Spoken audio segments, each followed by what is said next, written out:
Halo sahabat Mistar, berikut top 5 yang akan menemani pekan Anda dengan sejumlah informasi terhangat. Pemerintah menetapkan seluruh wilayah Indonesia akan menerapkan PPKM level 3 pada libur Natal dan Tahun Baru.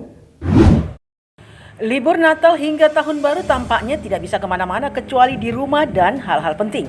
Karena pemerintah akan menerapkan kebijakan PPKM level 3 untuk seluruh wilayah Indonesia meskipun saat ini daerah tersebut sudah berstatus level 1. Menteri Koordinator Pembangunan Manusia dan Kebudayaan Menko PMK Muhadjir Effendi. Kebijakan tersebut dilakukan untuk memperketat pergerakan orang dan mencegah lonjakan kasus COVID-19 hingga ada keseragaman secara nasional. Sudah ada kesepakatan aturan yang berlaku di Jawa Bali dan luar Jawa Bali. Kebijakan berstatus PPKM level 3 ini akan berlaku mulai 24 Desember 2021 sampai 2 Januari 2022. Kebijakan ini akan diterapkan menunggu Kemendagri menerbitkan instruksi Mendagri terbaru.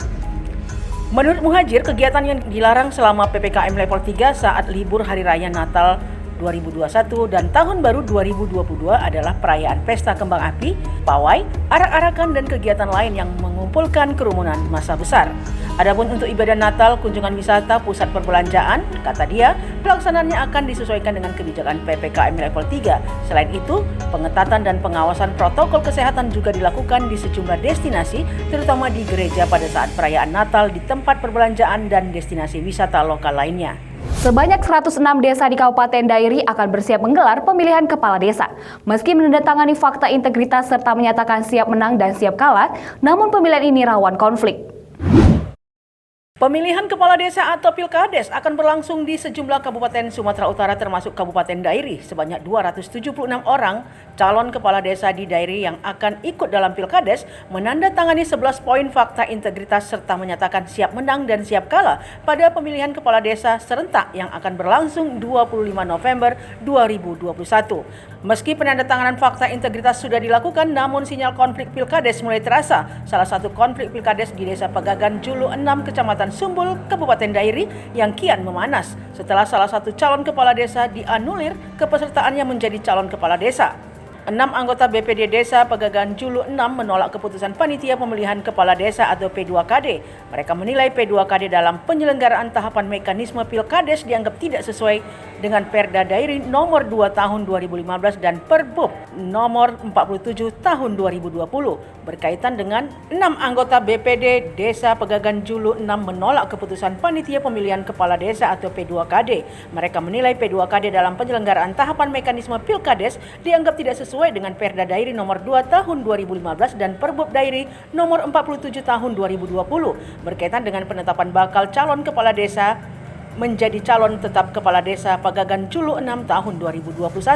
Dalam penetapan tersebut salah seorang calon kepala desa atas nama Jani Ridwan. Dalam penetapan tersebut salah seorang calon kades atas nama Jani Ridwan Bakara yang digugurkan P2KD tanpa alasan. Dampaknya mereka meminta P2KD dibubarkan karena tidak sesuai tupoksi. Wali Kota Pematang Siantar diminta untuk mengganti seluruh pejabat Dinas Perhubungan atau Dishub yang mengelola parkir di tepi jalan umum. Hal ini dikarenakan carut-marutnya pengelolaan parkir.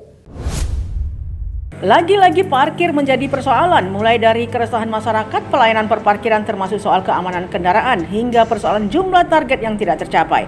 Sampai-sampai mosi tidak percaya dicetuskan oleh sejumlah anggota DPRD Pematang Siantar kepada Wali Kota Pematang Siantar. Wali Kota Pematang Siantar Hefriansa diminta untuk mengganti seluruh pejabat Dinas Perhubungan yang mengelola parkir di tepi jalan umum.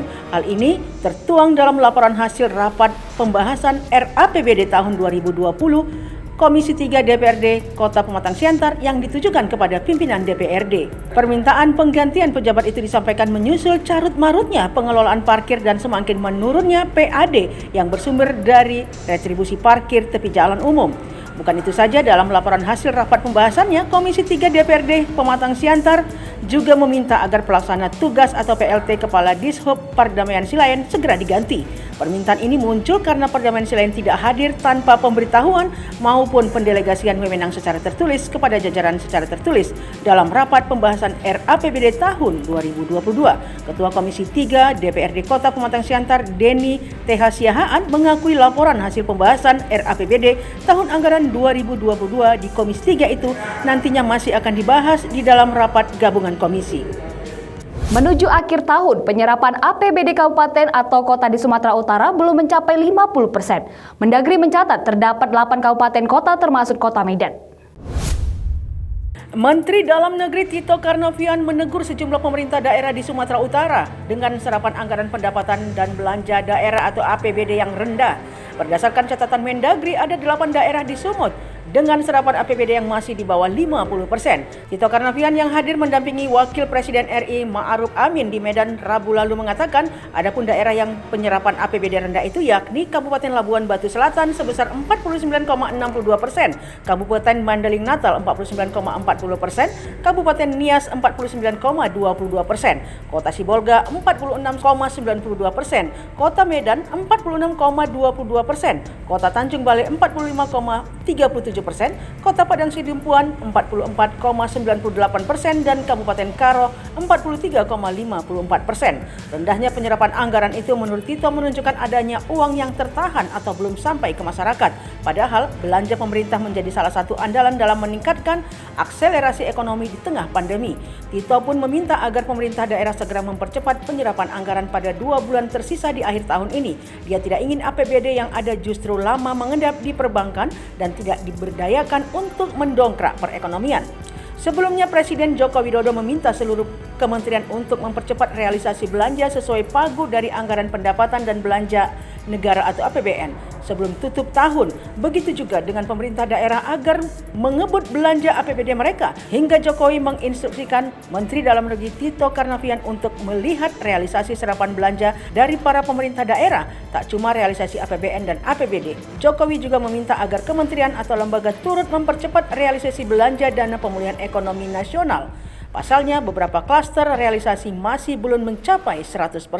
Hubungan Cina dan Taiwan kian meruncing. Laporan Badan Kongres Amerika Serikat bahkan berkesimpulan bahwa militer Cina akan segera melakukan penyerangan kepada Taiwan. Konflik antara Cina dan Taiwan kian meruncing. Kedua negara tersebut sudah merencanakan penyelesaian konflik ini di meja perang. Taiwan dan Cina diketahui kerap berseteru dalam banyak hal mulai dari kedaulatan wilayah hingga COVID-19. Ketegangan itu tercermin dari jet tempur Cina yang sering masuk wilayah udara pertahanan Taiwan. Sejauh ini pesawat tempur Cina sudah dikerahkan 100 lebih pesawat tempur ke zona identifikasi pertahanan udara.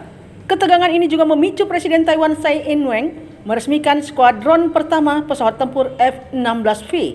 Latihan militer Cina dan juga Amerika Serikat yang kerap digelar di kawasan itu telah menimbulkan kekhawatiran pada terjadinya konflik yang dipicu oleh krisis Cina-Taiwan. Cina mengklaim Taiwan sebagai bagian dari wilayahnya. Pesawat-pesawat F-16 milik Taiwan itu telah ditambah kemampuan dengan bantuan Amerika Serikat.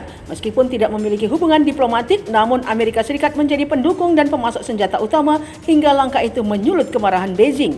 Akibatnya Cina mengeluarkan peringatan mengerikan kepada Australia dengan menyatakan bahwa serangan berat akan segera terjadi jika pasukan Australia datang untuk membela Taiwan. Mengutip Daily Mail, seorang mantan pejabat Cina telah mengancam Australia dan Amerika Serikat bahwa akan terjadi kiamat jika kedua negara itu bergerak untuk melindungi Taiwan dalam konflik militer. Demikian Top 5 kali ini, tetap patuhi protokol kesehatan. Saya Fadesa Marpaul, sampai jumpa.